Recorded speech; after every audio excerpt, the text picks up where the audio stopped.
Hello everyone, welcome to Kroll's weekly threat intelligence briefing for the 26th of January 2026. My name is Ryan Hicks, and with me today is Mukesh Nagar, Ethan Affery from the threat intel team. So this week we'll be looking at the following topics. First, I'll be covering a quick overview of just some the new trending critical vulnerabilities for this week to look out for.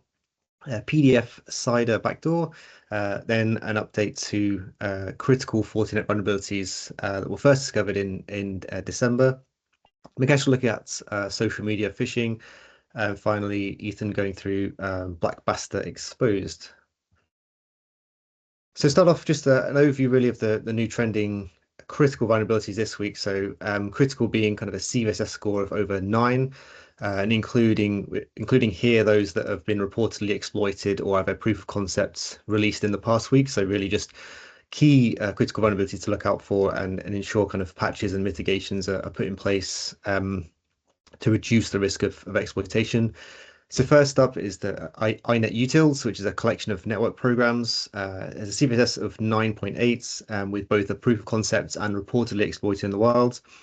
Doesn't appear to be a patch available, but there are mitigations in place or recommended, which is to disable Telnet D services on systems running that particular application, so GNU iNet utils through version 2.7.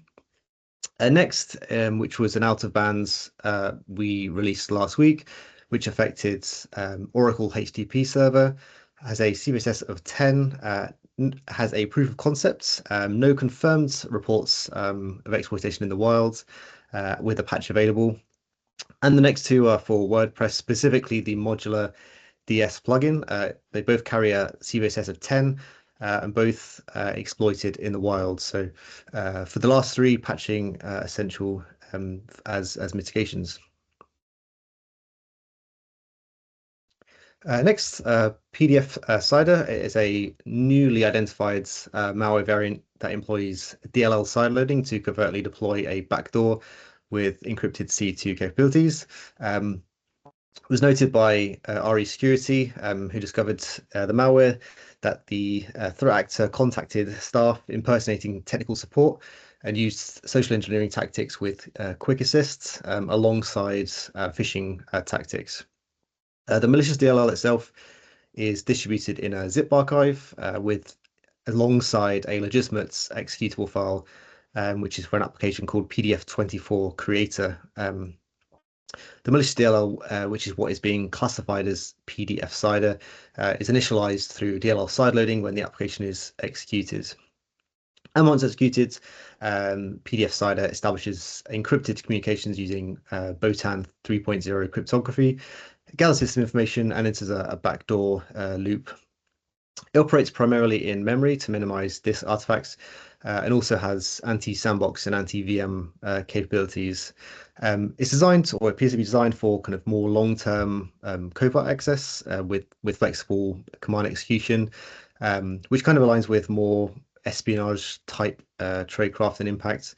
But despite this, it has been observed in use allegedly by several ransomware groups as delivery method, although details of which actors in particular weren't disclosed in reporting at this particular time. So interesting one to follow there. And then lastly, from me anyway, so in December last year, Fortinet released a patch for CV 2025 59719 and then 59718, which we included in one of our weekly reports. They both carry a CVSS of 9.8, and it affects the FortiCloud SSO feature in FortiWeb. So the update really is this week. Fortinet confirmed it had reports from customers of unexpected login activity, which they noted appeared similar to what they saw during the previous issues that were fixed. And they noted as well that the devices in question had been fully upgraded to the latest release at the time of attack, which they suggested a new attack path. So unclear really the kind of full details in relation to the old vulnerabilities, but they do say, Fortinet says it's working on a fix to remediate this new occurrence of exploitation. Mitigations have been provided, to reduce the risk of exposure during this time, which includes restricting administrative access to affected devices or restrict access via IP address allow listing. Fortinet also recommends disabling the FortiCloud SSO feature as a workaround until a patch is available. And then surrounding the kind of, or inside the green bubble there, are indicators of compromise provided by Fortinet from that recent activity that they reported on. So including login IP addresses, some new accounts created, and also email addresses used for logon. So certainly recommend hunting for activity around these indicators. Anything suspicious, obviously some of those are meant to kind of look legitimate, such as audit and backup. So really on the lookout for any unknown and sort of suspicious creations of those accounts and uses of those IPs on any FortiWeb devices running FortiSSO. And of course, be on the lookout for a patch available from Fortinet, hopefully soon.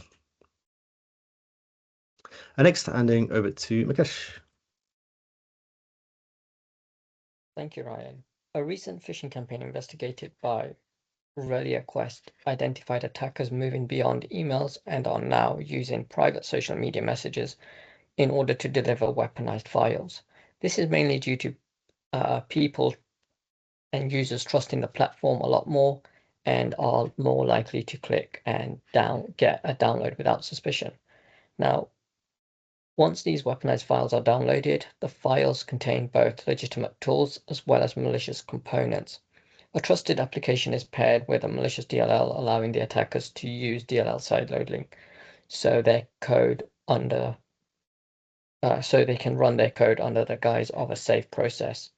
An open source Python pen testing script has been observed being used as part of this delivery, which executes the payload in memory, allowing the attacker to further avoid leaving any traces on disk and evade traditional detections. Now, this change of phishing tactics shows that threat actors are no longer limiting themselves to inboxes, but using social media platforms to get direct access to targeted high-value individuals in order to phish them for weaponizing the files, downloading the weaponized files.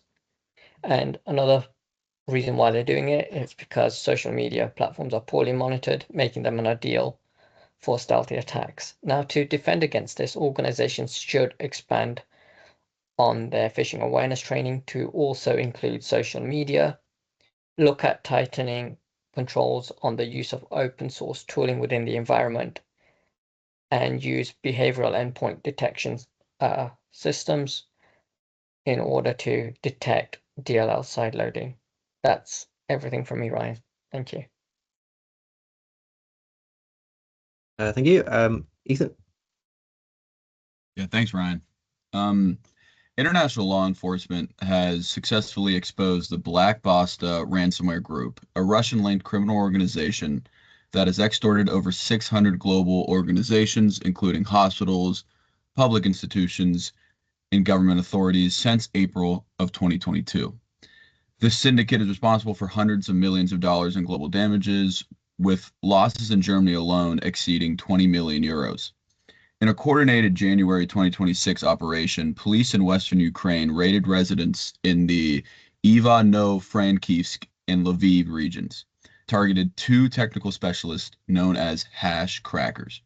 These individuals allegedly used specialized software to extract passwords from stolen data, allowing the group to breach corporate networks and deploy encryption malware. The raids resulted in the seizure of digital storage devices, computer equipment, and cryptocurrency assets. Concurrently, 35-year-old Russian national Oleg Evgenyevich Nefedov was identified as the group's alleged founder and ringleader. Nefedov, who operated under aliases such as Tramp and GG, has been added to the EU's Most Wanted and Interpol's Red Notice list for coordinating extortion campaigns and managing ransom negotiations. Although believed to be residing in Russia with potential ties to the defunct Conti Group and Russian intelligence, his identification marks a critical step in dismantling the group's hierarchy. Thank you, Ryan. Thank you, Ethan. That's all we have for this week. If you have any questions, please contact us at cti@kroll.com. Thank you, and see you next week.